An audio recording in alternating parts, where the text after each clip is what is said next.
Can you turn it down? Hello, congregation, family, and friends. I pray all is well with you. The topic of my sermon, the title is called Don't Look Back. And we are going to start our journey in Genesis 19 today. Don't look back. You know, as human beings, we have a tendency when things happen, when we have change in our life or something happens, we tend to run back to a safe place. We want to go back to a place that feels comfortable to us.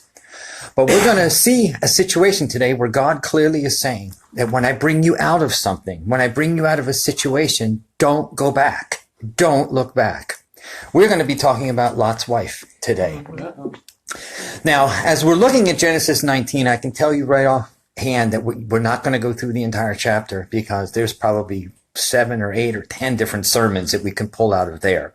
What I want to do is give you a general overview of Genesis 19 and show you some of the incidents that happened that led up to Lot's wife looking behind and being punished by God. So as we begin Genesis 19, the story is that 2 angels came into Sodom. They came in to see Lot, if you remember. And when they came upon Lot's house, you remember the men of Sodom circled around Lot's house and said, bring these men out. We want to know them. There was all kinds of terrible sin that was going on. And as you know the story, Lot says, well, I have 2 daughters. You can have them. But as it turns out, yes, there was a lot going on in Genesis 19. But what I want to get to is this. After the men that were trying to get them, the men from Sodom, were blinded in verse 11. They were blinded and they left from the door. In verse 12 is where I want to pick things up. So Genesis 19 verse 12 is our first point. The men, or the 2 angels that God sent, inquire about Lot's family. It says this, and the men said unto Lot, hast thou here any besides son-in-law, and thy sons, and thy daughters, and whatsoever thou hast in the city, bring them out of this place. For we will destroy this place, because the cry of them is waxen great before the face of the Lord, and the Lord has sent us to destroy it. That's pretty serious, okay? You better get out. You have one warning because God's going to destroy this city. But I find it interesting that he's asking Lot, and he's going through, do you have sons? Do you have daughters? Who do you have? Gather your family and get out. So the first thing that we see Lot doing in verse 14, it says, and Lot went out and spoke unto his sons-in-law, which married his daughters. And he said, up, get out of this place, for the Lord will destroy this city. But watch their reaction. But he seemed as one that mocked unto his son-in-law. They didn't believe him. They thought he was joking. They thought he was clowning around. They wanted the life that they had in Sodom. They refused to leave. And we'll see that very shortly because obviously they didn't get out. And so while the King James says it seems like, it was a mockery, Lot was actually delivering what the angels of God had told him. Get your family and get going.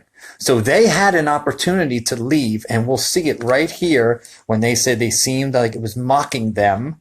In verse 15, it says, and when the morning arose, that means they had all night to think about it.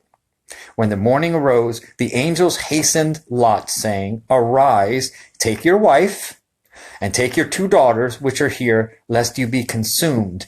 You notice they left off the son-in-laws. The son-in-laws had made their decision. We're staying. So he says, okay, then take your wife and take your 2 daughters and get out of here. As we move along to verse 16, we will see, it says, and while he lingered, this is Lot. He's monkeying around. He's lingering. The men laid hold upon his hand and upon the hand of his wife and upon the hand of his 2 daughters. And the Lord being merciful unto him, they brought him forth and set him without the city. Yes, I know that's a funny phrase I said. He was monkeying around. Look, that's what lingering is. He's goofing off. The men are saying, would you get out of here? Look what they're doing. The men laid hold upon his hand. They literally had to grab him and say, would you come on? What are you doing? And it says they grabbed upon his hand, upon the hand of his wife and his 2 daughters, the Lord being merciful unto him, and they brought him forth out of the city. What I want you to see there is because Lot was hesitating, God was showing grace upon Lot and his family. It says the Lord was merciful to them. So even though whatever Lot was doing, whatever he was trying to pack or whatever was taking the time, the men are basically going to say to him, look, we can't destroy this city until you get out of here. Would you come on? Yeah. So the men literally have to take Lot and his family by the hand and lead them out of the city. Okay, so that tells me that even Lot maybe had a little bit of hesitation, like, I'm not quite ready to leave just yet. He was lingering. He wanted to hang around, but the men made it clear to him, you're getting out now. When we move on to verse 17, it says, here is the instruction to leave and not look behind. They said to him, escape for your life. Look not behind you.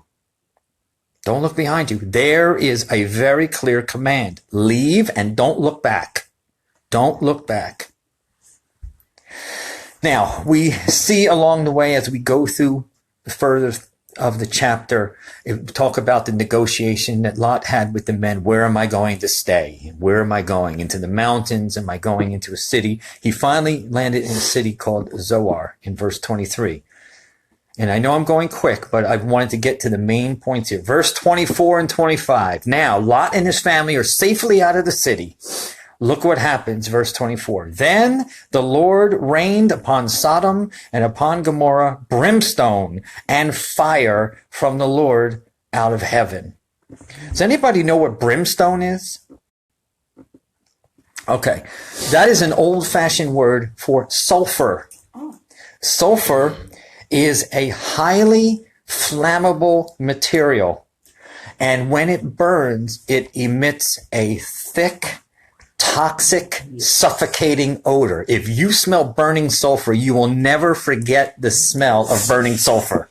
Okay? So now, understand what God is doing here. He's going to make sure that these cities are totally consumed. He is raining down brimstone, sulfur, and then he's adding fire to it. Now, it is a fact that the ruins of Sodom and Gomorrah are still there. Those cities have never been rebuilt to this day. And if you go and visit the ruin of Sodom and Gomorrah, you'll see what's basically left of what God has done. Another living proof that God is God. They've never been rebuilt. God destroyed them. But imagine sending something down that was so flammable as fire was hitting it, it just was exploding. It was burning everything in sight. And that included Lot's son-in-laws who chose not to come out. They burned up. That was their judgment. So now, in verse 25, so God would emphasize exactly what he did because it was beyond these two cities. Verse 25, and he overthrew those cities and all the plain and all the inhabitants of the cities and that which grew upon the ground. No vegetation, no flowers, no nothing. And if you go there today, there's nothing but ruin. Nothing is growing there. Now here's the main point I want to get to today. Verse 26, we all can probably quote it. Lot's wife looked behind and she became a pillar of salt, right? If we say it that way, we are misquoting scripture. Let me read what it says. It says, his wife looked back from behind him and she became a pillar of salt. That is really important. Think about it. His wife was behind him. He never saw her turn into a pillar of salt because he didn't look behind. It tells me that she was the last one out. It tells me that she was lagging behind. It tells me that in spite of being warned, don't look behind, she had to look behind. And she got turned into a pillar of salt. Now, at some point, Lot would have seen this, but he didn't see it immediately. In other words, he didn't have his wife in front of him. His daughters were not in front. He wasn't bringing up the rear. He was leading his family out, and he never saw that. You don't hear that quoted a lot. You just say, Lot's wife looked back. She was turned into a pillar of salt. She was behind him. He never saw his wife face that judgment. He never saw it. When she didn't arrive. When she didn't arrive, exactly. Yeah, you can imagine Lot and Zoar saying, now wait a minute, we're missing somebody here. My daughters are here. I'm here. What happened to Mrs. Lot? Well, Mrs. Lot is back there as a pillar of salt. Instant judgment on God. Instant judgment. So why did she look back? That's the question. Why did she look back? Let me suggest 3 things to you. Why she looked back. Number 1, natural curiosity. Number 1, natural curiosity. If you hear footsteps coming up behind you, or you heard an explosion behind you, what's your natural reaction? Right, Imani, you turn around and you look. What's going on back there? If you heard a car horn blaring, if you heard you're running behind, your natural inclination is, I'm going to look behind me and see what's going on. If you can imagine, if you can just picture the noise that was happening as God is raining these things down, not just on Sodom, but Gomorrah, all the cities, all the plain, this enormous storm is coming, burning everything in its sight. How easy would it be to just turn around and look? Lot didn't turn around and look. His daughters didn't look. Mrs. Lot wanted to look. Maybe she was weak. Mrs. Lot, yes. But I think there's a second reason beyond just being natural. It was willful disobedience. Lot and his family were told very clearly, don't look back. Keep moving. Keep going forward. But we have rebellious spirits, don't we? No matter how much we walk with God, no matter how much we profess our love for God and love for his word, we still have disobedience in our life. We still have bodies that lust after sin. We still have minds that think things we shouldn't think. It's willful disobedience. I can see Mrs. Lot saying, you know what? I know you said don't look back, but first of all, I'm curious. And second of all, I'll do what I want to do. Willful disobedience. But I think there's even a third reason. And perhaps this is the most important, and I hope to show this through the words of Jesus in a minute. She wanted the life that she had back in Sodom. She was leaving a place that she was comfortable in, that she had raised her family in, that she had built a life in. It was her home. She didn't want to leave. She didn't want to go. And so she was longing for something that God was bringing her out of. God said, don't look back for a reason. Because there's nothing back there for you. I'm destroying it. What is back there is a city that is full of sin and wickedness, and I don't want you there. I'm bringing you out. But she couldn't handle that. She longed for that life that she had back in Sodom. And so now, having ripped through that pretty quickly, take us over to Luke 17, just to 2 verses in Luke 17. And I want to show you, Jesus said 3 very important words as he was doing his teaching ministry in Luke 17, beginning in verse 32. He said 3 words, remember Lot's wife.